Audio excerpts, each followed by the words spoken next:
केंद्रात सरकार भाजपचं, राज्यात सरकार भाजपचं, लोकप्रतिनिधी भाजपचा, मग आघाडीचा माणूस निवडून देऊन होईल का विकास काम? हा विचार तुम्ही केला. गावामधले असंख्य ठिकाणचे रस्ते आपण आता सार्वजनिक बांधकाम खात्याच्या माध्यमातून करतोय. ज्या वेळेला मी आमदार नव्हतो त्यावेळेला सार्वजनिक बांधकाम खात्याच्या माध्यमातून 133 कोटी रुपयाचा निधी कराड दक्षिण विधानसभा मतदारसंघाला देण्यात आला. कुठलंही आमिष कोणी दाखवलं तरी ते काही कायमचं आपल्याला पुरणार नाही. आपल्याला कायमचं काय पुरणार आहे? शाश्वत विकास हा आपल्याला कायमचा पुरणार आहे. आज मला अत्यंत आनंद होतो की कुंभार समाजाच्या कार्यक्रमासाठी संत गोरोबा काकांच्या मंदिरामध्ये उपस्थित राहण्याची संधी मला मिळाली. आणि आज या कार्यक्रमाला येताना मी मनस्वी समाधानी होतो की संत गोरोबा काकांच्या मंदिरासाठी आमदार झाल्यानंतर आपण मागणी केली आणि त्याच्यासाठी 50 लाख रुपयाचा निधी हा राज्य सरकारच्या वतीनं आपण इथे उपलब्ध करून दिला. हा निधी उपलब्ध जरी आपण करून दिला असला तरी सुद्धा काही तांत्रिक अडचणी हा निधी वापरत असताना होत्या.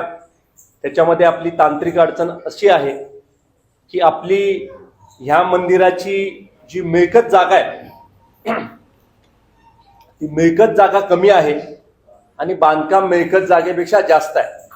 आणि आपण सार्वजनिक बांधकाम खात्याकडे हे काम वर्ग केलं असल्यामुळे सार्वजनिक बांधकाम खातं एवढंच म्हणतंय की जेवढी मिळकत जागा आहे तेवढंच आम्ही बांधकाम पूर्ण करू शकू किंवा तेवढंच आम्ही बांधकाम करू शकू. आता मिळकत जागा आहे तेवढं बांधकाम करायचं म्हटलं तर आहे या मंदिराची जागा ही कमी होईल. आणि मुनीरभाई आत्ताची परिस्थिती अशी आहे की ह्या मंदिरामध्ये अनेक लग्न कार्य, अनेक समारंभ, अनेक बैठका ह्या होत असतात आणि त्यामुळे जागा कमी झाली तर आपली गैरसोय होईल. मी आत्ताच सार्वजनिक बांधकाम खात्याचे जे प्रमुख अधिकारी आहेत देसाई त्यांना फोन केला आणि त्यांना असं सांगितलं की नगरपालिकेकडून अतिरिक्त बांधकाम आपण रेग्युलराइज करून घेऊया आणि अतिरिक्त बांधकाम रेग्युलराइज करून आहे तेवढंच बांधकाम 50 लाख रुपयाच्या निधीमध्ये आपण पूर्ण करूया जेणेकरून आपली जागा कमी होणार नाही आणि अत्याधुनिक मंदिर हे उभं झालेलं आपल्याला दिसेल. अशा प्रकारचे आदेश त्या संबंधित अधिकाऱ्याला आपण केलेले आहेत. आणि खऱ्या अर्थानं हे मंदिर उभं करत असताना जाधव कुटुंबियांचं मोठं योगदान आहे. आदरणीय अरुणदादांच्या मार्गदर्शनाखाली खरं तर ही जागा नगरपालिकेकडे वर्ग झाली आणि त्यानंतर काही नगराध्यक्ष असताना या मंदिराचं बांधकाम हे पूर्ण झालं. आज मला भाग्य लाभलं की हे जे महत्वपूर्ण काम जाधव कुटुंबियांनी केलं होतं ते काम ऊर्जा अवस्थेमध्ये आणण्यासाठीची संधी मला मिळाली आणि संत गोरोबा काकांचं मंदिर नव्यानं उभं करण्यासाठी किंवा पुनर्विकास या मंदिराचा करण्यासाठी आपण राज्य सरकारकडनं हा निधी उपलब्ध करून दिला. आपण काळजी करू नका. हे मंदिर आहे असं सुसज्ज आधुनिक हे आपण नव्यानं उभं करणार आहोत. लवकरात लवकर त्याचं काम देखील तांत्रिक बाबी पूर्ण झाल्यानंतर आपण करूया.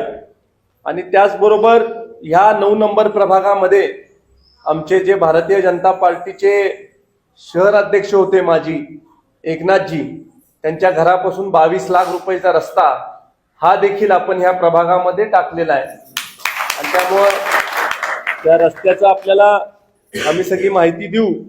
पण एकनाथ बागडे यांच्या घरापासून ते हेड पोस्ट ऑफिस पर्यंत ऑटो मिक्स डांबरीकरण करणे अशा पद्धतीनं आपण ते काम दिलेलं आहे. आणि त्यामुळं डांबरी रस्ता हा हेड पोस्ट ऑफिस पर्यंत या प्रभागामधून झालेला आहे. हे देखील मी आज या कार्यक्रमाच्या निमित्तानं घोषित करतो. आणि त्याचबरोबर प्रभागातले जे इतर प्रश्न असतील ते इतर प्रश्न सुद्धा भविष्य काळामध्ये डॉक्टर आशुतोष दादांच्या नेतृत्वाखाली आपण निश्चित स्वरूपी मार्गी लावूया. या परिसराला जाधव कुटुंबियांची नेतृत्व करण्याची परंपरा आहे.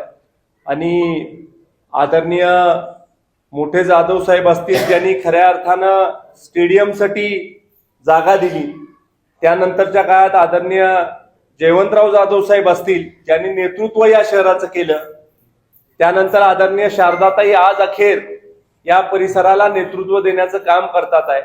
अरुणदादांच्या माध्यमातून, जनशक्ती आघाडीच्या माध्यमातून या कराडकरांना एक वेगळ्या प्रकारचा आधार देण्याचं काम आजपर्यंत चालू आहे.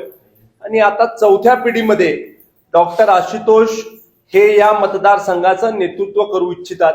माझी आपल्याला सगळ्यांना विनंती आहे की 60 वर्षाची समाजसेवेची, लोकसेवेची, जनतेच्या सेवेची परंपरा ज्या कुटुंबाला आहे, ज्या कुटुंबांनी सर्वसामान्य कराडकराला पुरस्कृत करण्याचं काम केलेलं आहे, ज्या कुटुंबांनी स्वतःपेक्षा कराडकराला एक पाऊल पुढे ठेवलेलं आहे, अशा कुटुंबाची परंपरा अखंडित ठेवा. आणि जनशक्ती आघाडीच्या माध्यमातून उभे असणारे दोन्ही आमचे उमेदवार यांना मोठ्या मताधिक्यानं आपण सगळ्यांना निवडून देण्याच्या बाबतीमधला निश्चित स्वरूपी प्रयत्न करूया. केंद्रामध्ये भारतीय जनता पार्टीचं सरकार आहे. मोदीजींच्या नेतृत्वाखाली ते सरकार काम करतंय. राज्यात देवाभाऊंचं सरकार आहे. मी इथं विधानसभेचा लोकप्रतिनिधी म्हणून काम करतो. आणि त्यामुळे आपण एक गोष्टीचा विचार केला पाहिजे की कोणाला निवडून दिल्यानंतर आपल्या ह्या प्रभागामध्ये विकास काम होतील. केंद्रात सरकार भाजपचं, राज्यात सरकार भाजपचं, लोकप्रतिनिधी भाजपचा, मग आघाडीचा माणूस निवडून देऊन होईल का विकास काम? हा विचार तुम्ही केला. तुम्ही डॉक्टर आशुतोष यांना निवडून दिलं की मागेल तेवढे आशुतोष दादा पैसे हे आपण ह्या प्रभागामध्ये लोकांसाठी देऊ. जे मागाल ते काम आपण या परिसरामध्ये करू शकतो. आता आघाड्यांचं राजकारण कमी का होत चाललंय महाराष्ट्रामध्ये? तर आघाड्यांचं राजकारण कमी होण्याचं एकमेव कारण असं आहे की आघाडीचा माणूस निवडून दिला तर आघाडीचा माणूस पैसे कुठून आणणार? राज्य सरकार त्याला फंडिंगच करणार नाही. आघाड्यांचं राजकारण हे मागच्या काळामधला विषय आहे. अलीकडच्या काळामध्ये राष्ट्रीय पक्षांना लोक पसंती देतात. जे मोठे पक्ष आहेत, जे सत्तेमध्ये असणारे पक्ष आहेत, जे निधी देऊ शकतात, जे गावाचा पुनर्विकास करू शकतात, जे गावाचा कायापालट करू शकतात, अशा लोकांना आता लोक पसंती देतात. आज कराड शहरामध्ये जी विकास कामं आपण आणलेली आहेत, मग स्टेडियमच्या पुनर्विकासासाठी 96 कोटी रुपयाचा निधी आज आपल्याला राज्य सरकारच्या नगर विकास विभागाच्या माध्यमातून, महायुती सरकारच्या माध्यमातून मिळालेला आहे. सगळ्या ज्या आपल्या ओपन स्पेसेस आहेत, सगळ्या या ओपन स्पेसेस साठी आपल्याला 10 कोटी रुपयाचा निधी विशेष वैशिष्ट्यपूर्ण योजनेच्या माध्यमातून उपलब्ध झालेला आहे. गावामधले असंख्य ठिकाणचे रस्ते आपण आता सार्वजनिक बांधकाम खात्याच्या माध्यमातून करतोय. काही ठिकाणी तर अशी परिस्थिती झाली की माझ्या परस्परच काही लोकांनी जाऊन तिथं रस्त्याचं भूमिपूजन करून टाकलं. खरं तर आता असं करता येत नाही. खरं तर लोकप्रतिनिधींनी ते करायचं असतं किंवा संबंधित खात्याचा मंत्री हे करू शकतो. पण आता ठीक आहे, कराडमध्ये माणसंच मोठी आहेत फार, त्यामुळं कोणाचा कोणाला पायपोच नाही, ह्यानेच नारळ फोडले. मला सांगा, असं करता येतं का? तुम्ही कुठल्या अधिकारात फोडले नारळ? तुम्ही आहे का सत्तेत? तुम्ही कोण आहे? त्याचा विचार केला पाहिजे ना. आज ज्या वेळेला आम्ही सत्तेमध्ये नव्हतो त्यावेळेला कुठला नारळ फोडायचा आम्हाला अधिकार नव्हता. संबंधित मंत्री त्याचं भूमिपूजन करायचे. उदाहरणार्थ, ज्या वेळेला मी आमदार नव्हतो त्यावेळेला सार्वजनिक बांधकाम खात्याच्या माध्यमातून 133 कोटी रुपयाचा निधी कराड दक्षिण विधानसभा मतदारसंघाला देण्यात आला. हा 133 कोटीचा निधी माझ्या संबंधातून, माझ्या प्रयत्नातून जरी राज्य सरकारने टाकला तर त्याचं भूमिपूजन करायचा अधिकार नव्हता आम्हाला. आम्ही संबंधित मंत्री रवींद्र चव्हाण साहेब आहेत त्यांना निमंत्रित केलं, त्यांच्या हस्ते हे भूमिपूजन केलं. काही वेळेला आपल्याला लोकप्रतिनिधी आवडत नसेल, पटत नसेल आपल्याला लोकप्रतिनिधी, तरी लाजे खातीर लोकप्रतिनिधी बोलवावा लागतो. त्याचा अधिकार असतो. त्यामुळं त्याला बोलवावं लागतं, त्याला घेऊनच फोडावं लागतं. तू परत वाटल्यास खासगीत काय 2 शब्द बोलायचे ते बोला, पण त्याला घेऊन करावं लागते. त्यामुळं ज्या वेळेला पृथ्वीराज बाबा लोकप्रतिनिधी होते त्यावेळेला काही विकास कामं राज्य सरकारची जी होती त्याला लोकप्रतिनिधी म्हणून त्यांना उपस्थित ठेवावं लागत होतं. भले महायुती सरकारने दिलं असेल, पण लोकप्रतिनिधी उपस्थित तर ठेवावं लागेल. एखादं गाव असेल, तिथं सरपंच आपल्या विचाराचा नसेल तरी सुद्धा आमदार म्हणून मी विकास काम टाकलं तर सरपंचांना बाय डिफॉल्ट तिथं बोलवावं लागतं त्यांच्या हस्ते आपल्याला. खरं तर आता या सगळ्या गोष्टी ठीक आहे. ताईंनी आता काम केलेलं आहे नगरपालिकेमध्ये. नगराध्यक्ष म्हणून 2दा ताईंना संधी मिळालेली आहे. अरुणदादांनी खूप चांगल्या पद्धतीनं एक वैचारिक लोकांचा संच जनशक्ती या नावाने उभं करण्याचं मोठं काम केलेलं आहे. अजून देखील ते काम चालू आहे. आणि आम्ही देखील जनशक्ती आघाडीचं अस्तित्व उन्नत ठेवायचं, म्हणून जनशक्ती आघाडीच्या विचारांनी काही ठिकाणी आपण भारतीय जनता पार्टी आणि जनशक्ती आघाडी मिळून काही ठिकाणी निर्णय केलेला आहे. खऱ्या अर्थानं मला एका गोष्टीची खंत व्यक्त करावीशी वाटते किंवा जाधव कुटुंबियातल्या प्रमुख लोकांच्या समोर मला माफी मागावीशी वाटते की जेवढा न्याय जाधव कुटुंबियांना द्यायला पाहिजे होता तेवढा न्याय आत्ताच्या निवडणुकीमध्ये आम्ही जाधव कुटुंबियांना देऊ शकलो नाही, ही खरी वस्तुस्थिती आहे. पण मी आपल्याला खात्रीने सांगतो की जाधव कुटुंबियांचं खूप उच्च स्थान भारतीय जनता पार्टीत आहे, माझ्या मनामध्ये आहे. त्यांच्या घरामध्ये मी खेळलेलो आहे, लहानपणी मी तिथं जायचो. जयवंतराव जाधव साहेबांचे विचार देखील मी ऐकलेले आहे. मी घरामध्ये वावरलेलो आहे त्यांच्या.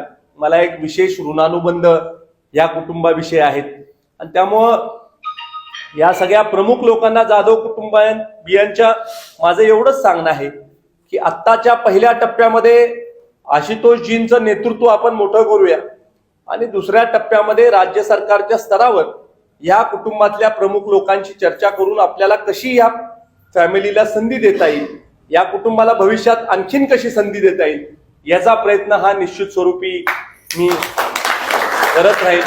कारण तसं बघायला गेलं तर दोन्ही लोकांची नावं ही नगराध्यक्ष पदाच्या शर्यतीमध्ये होती किंवा चर्चेमध्ये होते. अनेक लोकांची गावातल्या अशी देखील विनंती होती की कुटुंबातला कोणी सदस्य आपण दिला तर आम्ही गावकरी ते मान्य करू. आणि बरेच वेळेला आपल्याला निर्णय घेताना वेगवेगळ्या परिस्थितीचा विचार करून निर्णय घ्यावा लागतो. त्यामुळं कधीतरी अशी सुद्धा परिस्थिती होते की काही वेळेला आपल्याला थांबण्याची परिस्थिती निर्माण होते. पण संधी मिळो संधी न मिळो, एक आपण राजकारणामध्ये एक प्रकारची समयसूचकता, एक प्रकारचा संयम, एक प्रकारची प्रगल्भ विचारसरणी ह्या कुटुंबाने दाखवलेली आहे. आणि त्यामुळं येणाऱ्या काळामध्ये निश्चित स्वरूपी जाधव कुटुंबियांना आणखीन राज्य सरकारच्या माध्यमातून कसं आपल्याला कामाच्या माध्यमातून संधी उपलब्ध करून देता येईल याच्यासाठी निश्चित स्वरूपी मी प्रयत्नशील राहीन. हा शब्द सुद्धा मंदिरामध्ये आपल्या सगळ्यांच्या साक्षीनं मी या कुटुंबाला देऊ इच्छितो. आज या प्रभागाची खूप चर्चा आहे. या प्रभागाची चर्चा कशासाठी आहे तर विकास कामासाठी नाही. प्रभागाची चर्चा कशासाठी आहे, माणसं मालवणला पाठवली, माणसं आणि कुठं पाठवली. मला एक सांगा, हा किती दिवस तुम्हाला विषय चर्चेत ठेवायचा आहे?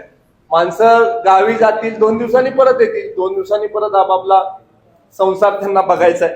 कुठलंही आमिष कोणी दाखवलं तरी ते काही कायमचं आपल्याला पुरणार नाही. आपल्याला कायमचं काय पुरणार आहे? शाश्वत विकास हा आपल्याला कायमचा पुरणार आहे. त्यामुळं कुठल्याही आमिषाला बळी न पडता नवीन चांगलं नेतृत्व, सुशिक्षित नेतृत्व तुम्ही द्या, जे नेतृत्व ह्या परिसरातल्या लोकांचे प्रश्न सोडवू शकेल, शासन स्तरावर तुमचे प्रश्न मांडू शकेल, आमच्या हाताला धरून कामं करून घेऊ शकेल.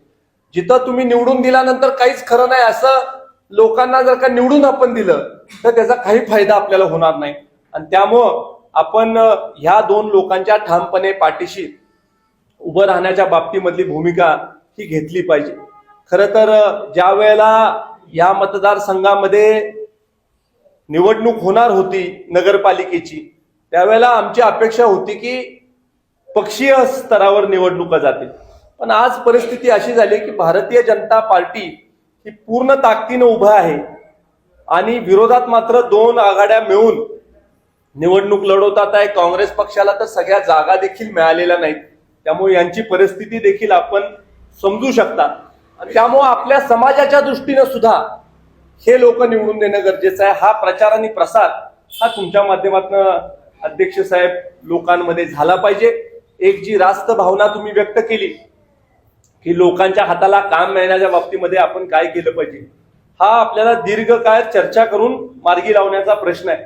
कारण मागच्या कालावधीमध्ये प्लास्टर ऑफ पॅरिसच्या गणपतीचा विषय झाल्यानंतर आम्ही तो मुख्यमंत्र्यांपर्यंत नेला, विनोदजी तावडे साहेबांपर्यंत नेला आणि त्याच्यामधून आम्ही तात्पुरता का असेना मार्ग काढून दिला.